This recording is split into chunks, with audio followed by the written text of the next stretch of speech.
आप देख रहे हैं आकाश वाणी। इस देश में हजारों सालों से ब्राह्मणों ने दलितों के साथ कुत्तों से भी ज्यादा बदतर दुर्व्यवहार किया था। 1818 में अंग्रेजी सल्तनत ने दलित समाज को इस दुष्ट चक्र से निकालने का अभिवचन दिया, लेकिन शर्त यह थी कि 1818 में हुई खरड़ा में पेशवाओं के खिलाफ अंग्रेजों की लड़ाई में महार सैनिकों को उनका साथ देना होगा।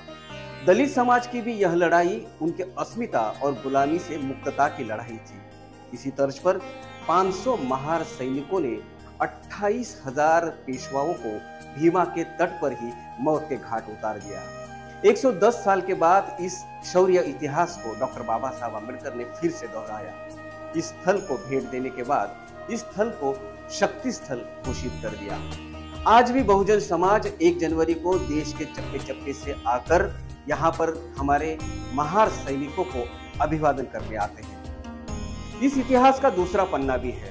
छत्रपति संभाजी महाराज को औरंगजेब ने जब उनके शरीर के टुकड़े टुकड़े कर कर इस भीमा नदी पर फेंक दिया था और फतवा निकाल दिया था, अगर कोई इनका अंतिम संस्कार करेगा तो उसे मौत के घाट उतार दिया जाएगा। लेकिन कोरेगांव से 4 किलोमीटर की बड़ूज में रहने वाले गोविंद गायकवाड़ महार, इन्होंने औरंगजेब के इस फतवे को ठुकरा दिया और छत्रपति संभाजी महाराज के शव को गठित कर उनको सिलाया और उसी नदी के तट पर विधिवत उनका अंतिम संस्कार कराया। इसी गोविंद गायकवाड़ की समाधि को लेकर करीबन 200 साल के बाद फिर एक संघर्ष खड़ा हो गया। इसमें बहुजन समाज पर पत्थरबाजी हुई, उनकी गाड़ियां जलाई गई। आज भी यह संघर्ष जारी है। न्यायपालिका में वो बहुजन वर्ग जो पीड़ित थे इस दंगे से, आज भी न्याय की प्रतीक्षा में। आइए हम आज मिलते हैं ऐसे एक अधिवक्ता से जो भीमा कोरेगांव संघर्ष में बहुजन वर्ग की पैरवी अदालत में कर रहा है। तो दोस्तों, आइए आज हम बात करते हैं एडवोकेट बीजे बंसोड़े से, जो पैरवी कर रहे हैं भीमा कोरेगांव के इस सांप्रदायिक दंगों में शिकार हुए बहुजन समाज। इस सब फसाद की जड़ क्या थी?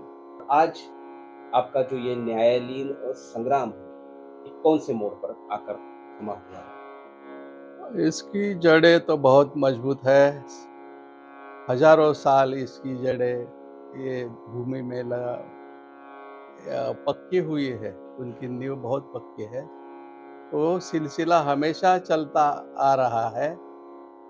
इंग्लिश में उसको अनअबेटेड, ये चालू है, ये कभी बंद नहीं होने वाला है, हमेशा चालू रहने वाला है। और जो रही हमारी केस की बात, ये जो वाकया हुआ 1 जनवरी 2018 में, और उस दिन जो हमले हुए हैं, ये हमले पूरे महाराष्ट्र के तबको जिलों से लोग आए हैं, आरएसएस वादी, मनुवादी, और उन्होंने प्री प्लान, जैसे हमारे एक बोटे है, भिड़े गुरुजी है, उनको गुरुजी नहीं कहना चाहिए लेकिन गुरुजी है वो, तो भिड़े गुरुजी और एक बोटे, इन्हीं का जो ये था प्लानिंग था, और उसके मुताबिक उन्होंने पूरा छत्रपति संभाजी महाराज का जो समाधि है, उस स्थल को उन्होंने अपने कब्जे में रखा है।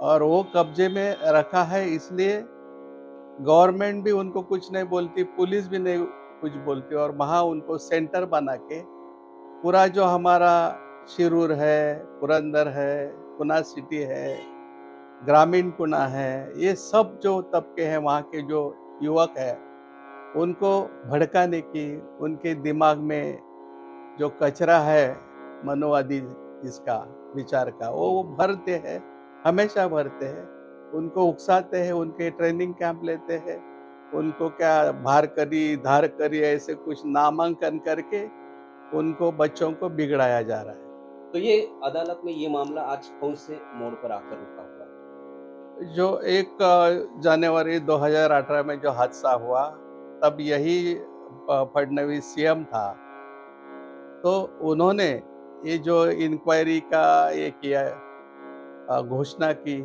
सदन में, और उसके मुताबिक हमारा ये जो कमीशन ऑफ इंक्वायरी एक्ट के तहत एक इंक्वायरी कमीशन दूस्तरीय ने 2 लोग हैं उसमें, एक अध्यक्ष है और उनके एक साथी। तो अध्यक्ष है हमारे जस्टिस जयंत पटेल, और मलिक साहब जो चीफ सेक्रेटरी ऑफ महाराष्ट्र थे, और जो अभी इंफॉर्मेशन जो एक्ट है उनके मुताबिक जो महाराष्ट्र के आयुक्त है, ये दो लोगों का या दो जजों का ये बेंच है, इसकी तहकीकात कर रही है 2018 से, और अभी उसका आखिरी पड़ाव आया है। 5 जून से 10 जून तक नया प्रोग्राम आया है। उसमें हमारे जो आखिरी साक्षीदार है उनकी साक्ष्य होने वाले हैं, उनका एविडेंस रिकॉर्ड करने जा रहे हैं। हमारे वंचित बहुजन आघाड़ी के जो नेता है एडवोकेट प्रकाश आंबेडकर, उन्होंने भी तो सीधे सीधे सरकार पर आरोप किया था कि ये जो सब दंगा फसाद है सरकार ने करवाया है। इस बारे में वो अदालत में प्रतिज्ञा पत्र भी वो जारी करने वाले थे। तो आपको क्या लगता है कि सरकार की भूमिका इस सारे चित्र में किस स्वरूप से सरकार ने अपनी निभाई है? सरकार का जो काम है लॉ एंड ऑर्डर का, तो कायदा और सुव्यवस्था जब बिगड़ती है तो सरकार की जिम्मेदारी होती है, उसमें एक्टिव और इनएक्टिव ऐसा जो रहता है रोल। तो उसमें हमने जो पुलिस फोर्स देखा, वो पूरा दंगाइयों के साथ है, उनकी मदद करता है, उनको सपोर्ट करता है, ऐसा चित्र अभी सामने आया ही है। और जो गवर्नमेंट लेवल पे उन्होंने जो ये प्रिकॉशन लेनी थी, जैसे कि जो हमारा ये है गोपनीय अहवाल जो शाखा है, गोपनीय शाखा इंटेलिजेंस, उनका ये पुलिस खाते में हमारा जो होम डिपार्टमेंट है वहाँ मिनिस्टर के पास, चीफ मिनिस्टर सबके पास गया था कि ये 1 जनवरी 2018 में बहुत बड़े पैमाने पर दंगा फसाद होने वाला है। तो इतना सब इन एडवांस इंटीमेशन गवर्नमेंट के पास, पुलिस अधिकारियों के पास, सबके पास है, तो भी उनका जो एक अरेंजमेंट करनी थी वो विशेष अरेंजमेंट नहीं की। इसका ये हुआ नतीजा कि वहाँ के ग्राम पंचायत के लोगों ने रेजोल्यूशन पास किए और वो पुलिस को भेज दिए उन्होंने कि हम गांव में कुछ भी गांव चलने नहीं दें, गांव हम बंद कर रहे हैं। तो गांव बंद यानी गवर्नमेंट गांव का जो ग्राम पंचायत ऐसा ये करा रेजोल्यूशन, तो गवर्नमेंट ही है, गवर्नमेंट का हिस्सा ही ग्राम पंचायत से शुरू होता है, तो गवर्नमेंट वहां से शुरू होते है। वहाँ जो से एक बार सरकार बहिष्कृत करने के मोड़ पर आ चुकी है बहुजन समाज की, गवर्नमेंट की तरफ से ये उन्होंने बहिष्कार किया था, ये गांव हम बंद रखने वाले 1 तारीख को। जो लोग आते हैं इतने करोड़ों की लाखों की संख्या में तादाद में, उनको चाय पानी वगैरह कुछ नहीं मिलेगा, ये जान ये उनकी ये थी। और पुलिस ने वो जो रिपोर्ट उन्होंने दिया था कोई रेजोल्यूशन ठहराव, तो वहाँ का जो पुलिस है उसने अपने सीनियर को दिया नहीं, वो ऐसा भी वो कहता है, ये अभी पुलिस की चाल होगी। लेकिन वो ठहराव पुलिस के पास दिया ग्राम पंचायत में, और ऐसा ठहराव किया कि सब छुट्टी था, बैकडेटेड तारीख डाला, यानी कि सब गोलमाल करके तो सारा ये षड्यंत्र जो है वो सरकार को सब साथ मिलाकर में रचा गया होगा। एक ग्राम पंचायत है, इसमें पॉलिटिकल लोग है, मनोवादी लोग है, जो जिसको हम कहते हैं सनातनी लोग है, ये सबका ये जो सबका मिलजुल के ये काम उन्होंने और वो करते हैं और कर रहे हैं। लेकिन जैसे कि आपने कहा कि सबके पीछे सूत्रधार करके मिलिंद एकबोटे हो या मनोहर संभाजी भिड़े हो, आपको क्या लगता है इतना बड़ा महाराष्ट्र आहत होने के बावजूद उन्हें क्लीन चिट दिया गया, तो यहाँ की सरकार किस तरह से काम कर रही है? क्लीन चिट देने की ये जो हमारे फडणवीस साहब है, उन्होंने तो पहले जब से वो सरकार में आए तब तो उन्होंने जो भ्रष्ट मंत्री थे वो सबको क्लीन चिट दिया। उसके बाद जो आया हमारा भीमा कोरेगांव का इशू, तो क्लीन चिट का रवैया वैसे ही चालू उन्होंने रखा। जो भिड़े, मैंने जो एक ऑफिसर आया था, उसको मैं पुलिस ऑफिसर, बहुत बड़ा ऑफिसर है, उसको मैं बोला कि सीएम को न्यायाधीश का कोई पावर है क्या कानून से, अपने संविधान से? तो चुप बैठा है। तो ऐसे है कि क्लीन चिट देने का पावर सीएम को नहीं है, वो केवल हमारे न्यायपालिका का काम है, दूसरा कोई नहीं दे सकता, या पीएम हो राष्ट्रपति हो, तो मैं वो क्लीन चिट का एक थोड़ा सा ये रह गया मेरा कि वहाँ जो यहाँ के सीएम फडणवीस हो या उद्धव ठाकरे हो या जयंत पाटिल हो या पीएम नरेंद्र मोदी हो, सब वो गुरुजी के पाँव पकड़ते हैं। बिल्कुल। अगर वो पुलिस ऑफिसर को भी जैसा शिवाजी महाराज का अफजल खान ने ये किया था, नहीं शिवाजी महाराज को दबाया था, वैसा वो एक पुलिस को, बूढ़े गुरुजी आप भी 80-70 के आगे वाला आदमी है, तो पुलिस कैसा जवान होता है, उसको ऐसा उसका जो है गला वो अपने हाथ में पकड़ के दबा है। तो इतनी हिम्मत उसमें क्यों आई है? क्योंकि पीएम भी उसको पाँव पकड़ता है, तो क्लीन चिट मिलने वाली है। इससे कोई अचरज की बात हाँ, कोई अचरज, ये तो हो गई बात। इस सारी श्रृंखला में एक कड़ी जो है वो शरद पवार इनसे भी जुड़ी हुई है, उनकी भी गवाही इस मामले में अदालत में रखी गई थी, तो क्या कहना था उनका इस बारे में? मैंने उनका क्रॉस लिया था, क्रॉस एग्जामिनेशन। हाँ। तो उन्होंने जो जो बातें करी थी पहले, वो पॉलिटिकल स्टेटमेंट रहते हैं, तो उसको वो स्टिकअप नहीं रहे। लेकिन उनका कहना था कि जो एल्गार परिषद में जो भी बयानबाजी या भाषणबाजी में जो जो कार्यकर्ता या लीडर है अपने अपने समाज के दुख दर्द रखते हैं, तो उसमें कोई अपने देश के खिलाफ वो देशद्रोही नहीं हो सकते, देशद्रोही नहीं हो सकते।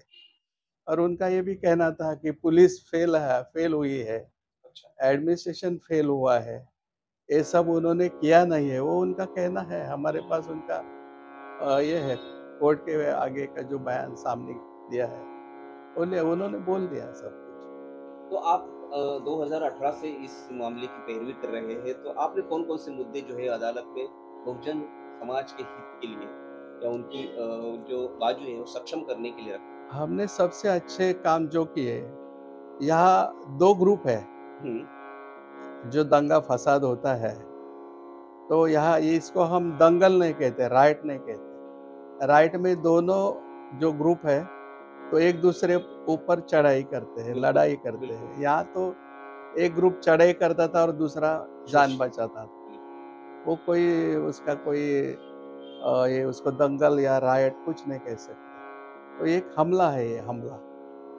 तो जो हमला हुआ है, जो किया है जिन लोगों ने, उनको हम कोर्ट के सामने पूरा उनको नंगा किया है। तो जो मारने वाले हैं वो जो पूना वाले हैं सब, पूना ग्रामीण ज़्यादातर, शिक्रापुर या वाघोली या अपना ये कोरेगांव, उसके आजू बाजू के जो गांव हैं वहाँ के जो ज़्यादा, और भिड़े गुरुजी के जो चाहने वाले हैं, वो जो पूरे महाराष्ट्र आए थे वो सब लोग। लेकिन पुलिस ने उनको कोई आरोपी नहीं बनाया, ये बहुत बड़ी अचरज की बात है। तो जो है हमारा जो काम था वो, और जिन ये लोगों को कवर करने वाले पुलिस अधिकारी हैं, बिल्कुल कवर करने वाले या ड्यूटी में फेल्यूर, दोनों तरफ से पुलिस जिम्मेदार है और तीसरी तरफ से सरकार जिम्मेदार है। क्योंकि ग्राम पंचायत तक कभी ऐसा इतिहास में नहीं हुआ था कि गांव बंद करने का।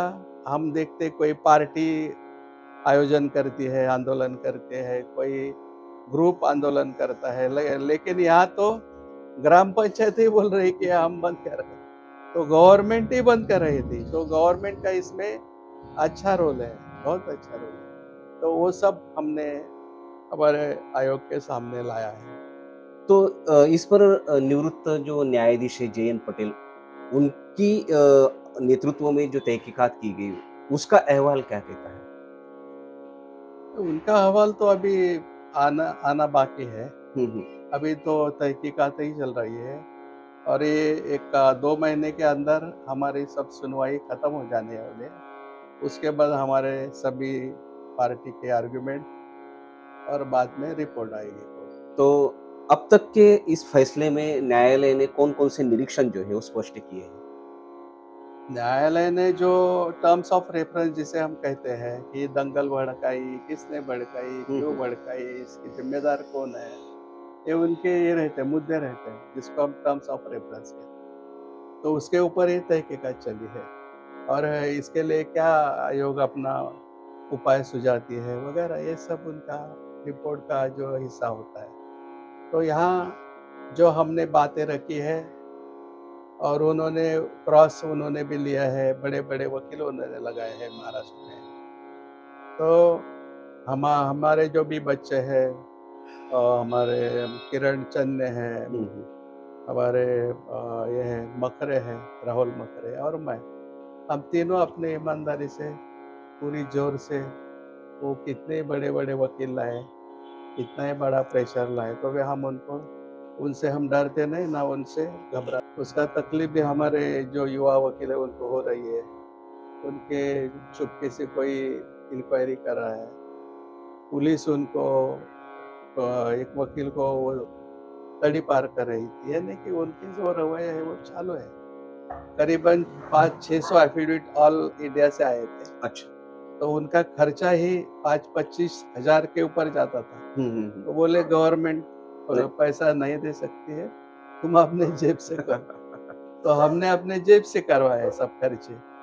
तो ये हमको बहुत बुरा लगा क्योंकि रमाबाई अम्बेडकर का भी हमने गुड वर्क कमीशन चलाया था। तब हमको ऐसी कोई दिक्कत नहीं आई थी, लेकिन ये वक्त ऐसी दिक्कत आई कि पेपर भी हमें अपने जेब से, कागज भी हमें यानी पूरा खर्चा हम अपने तरफ से उठाते।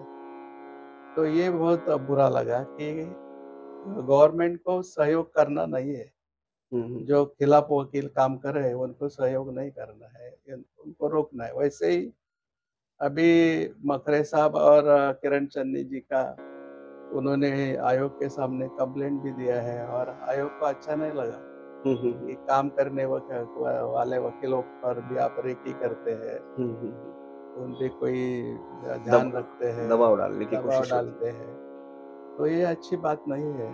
तो आने वाले 5 जून को फिर से इस मामले में एक ट्रायल होने वाली है, तो आपको क्या लगता है कि अदालत का जो फैसला होगा हमारे कितने हिस्से में आएगा? अभी जो 5 तारीख को है, अपने बाला साहेब अम्बेडकर उनको बुलाया है, उनको 1-2 बार पिछले तारीख को भी बुलाया था। अभी उनका आना जाना उनके हाथ में है, हम उनके ऊपर टिप्पणी नहीं कर सकते। और जो बचे हैं 3 पुलिस ऑफिसर और 1-2 ऑफिसर ऐसे, तो अभी ये जो आखिरी पड़ाव है कमीशन का, और सरकार से भी आता है कि जल्दी करो अभी।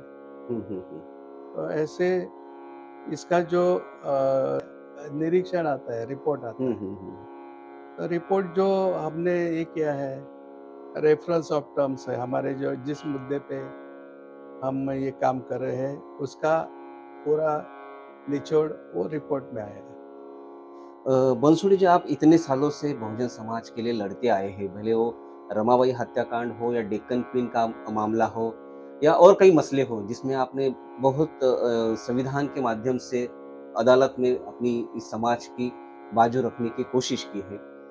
तो अब जिस तरीके से इस देश में हिंदुत्ववादी नेताओं से बयान जारी हो रहे हैं कि इस देश को हम हिंदू राष्ट्र बनाने के लिए पूरी मेहनत जान लगा देंगे, तो आपको क्या लगता है कि इस संवैधानिक राष्ट्र में जहाँ पे प्रजासत्ताक और सार्वभौमत्व इन मुद्दों को लेकर यह देश इतने सालों से चल रहा है, तो क्या बहुजन समाज का इस समाज में, इस देश में रहना मुश्किल नहीं हो जाएगा? ये तो डरा धमकाने की इनके चाले है। ये आज के जो सीजे है हमारे DY चंद्रचूड़ जी डॉक्टर, वो बोले एक गांव को भी वो हिंदू गांव नहीं बना सकते कि गांव में इतने धर्म होते हैं, तो एक गांव को नहीं बना सकते, देश को कैसे? और इतने बड़े, इसको कॉन्टिनेंटल बोलते, सब कॉन्टिनेंटल यानी खंड। इतना बड़ा देश है कि हमारे देश जैसा खंड भी नहीं दूसरा, यूरोप हो, इतने छोटे। तो देश इतना बड़ा है, उसमें इतनी बड़ी मान्यताएं हैं, इतने धार्मिक लोग रहते हैं, पंथ के लोग रहते हैं, तो बहुत मुश्किल है। जिस देश में अगर बहुजन समाज की आवाज कुचलने के लिए वहाँ की ग्राम सभा हो, वहाँ की सरकार हो, वहाँ की पुलिस हो, वहाँ की हिंदुत्ववादी संगठनाएं हो, जो सत्ताधारी पक्ष है, वो अगर एक साथ मिलकर इस आवाज को दबाने की कोशिश करते हैं, तो न्याय के आधार पर कुछ बीजी वंसोड़े जैसे वकील है, जो अब भी ये लड़ाई लड़ रहे हैं। लेकिन सवाल फिर भी एक बरकरार रहता है कि अगर इतने हम आज देश की 75वीं मना रहे हैं, अमृत महोत्सव मना रहे हैं। 2500 सालों के बावजूद भी बहुजन समाज के प्रति इन वर्णवादी व्यवस्थाओं में इतनी द्वेष भरी भावना क्यों है? क्यों नहीं इस समाज का विकास उनसे देखा जाता है? लेकिन इस देश में डॉक्टर बाबा साहब अम्बेडकर ने ही व्यक्ति प्रतिष्ठा को मद्देनजर रखते हुए सामाजिक और सेक्युलर जो एक हमें रास्ता दिया है, उस पर जब तक देश चलते रहेगा, किसी भी एक धर्म का वर्चस्व कायम नहीं रहेगा। इसी नोट पर हम रुकते हैं। सर, मैं आपका बहुत-बहुत आभार व्यक्त करता हूँ कि आपने इस गंभीर मुद्दों पर अपनी राय यहाँ पर हमारे साथ में शेयर की है। मैं आपका बहुत आभार व्यक्त करता हूँ। धन्यवाद। Thank you. जय भीम।